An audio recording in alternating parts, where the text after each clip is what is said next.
Breaking news.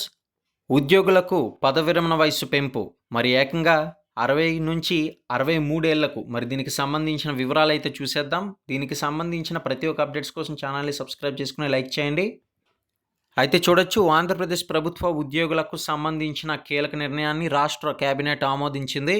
ఈ నిర్ణయం ప్రకారం కొన్ని ప్రభుత్వ విభాగాల్లో పనిచేస్తున్న ఉద్యోగుల పదవి విరమణ అంటే రిటైర్మెంట్ వయస్సును ప్రస్తుతం ఉన్న 62 సంవత్సరాల నుంచి 63 సంవత్సరాలకు పెంచేందుకు ఆమోదం తెలిపింది. చూశారు కదా, ప్రస్తుతం కొంతమందిలో వ్యతిరేక భావం కూడా కనిపిస్తుంది. ఎందుకంటే ఇప్పటికే వయసు అయితే అయిపోతుంది, మరి మాకు శక్తి లేకుండా మేము పని చేసుకుంటూ కూర్చోలేం కదా అని మరికొంతమంది ఉంటే, మరికొంతమంది అయితే ఆనందం వ్యక్తపరుస్తున్నారు. ఇంకా ఈ యొక్క నిర్ణయం మంచిదే అని కూడా అంటున్నారు. మరి దీని పట్ల మీ యొక్క అభిప్రాయాన్ని తెలియజేయండి.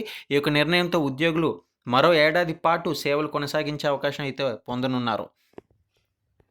మరి దీని పట్ల ప్రభుత్వం చెప్తున్న విషయం ఏంటంటే, ఎక్స్పీరియన్స్ ఉన్న ఎంప్లాయీస్ అయితే మరింత కాలం ఉండడం వల్ల పరిపాలనలో నిరంతరం కొనసాగించడం లక్ష్యంగా ప్రభుత్వం యొక్క నిర్ణయం తీసుకున్నట్లు తెలుస్తుంది.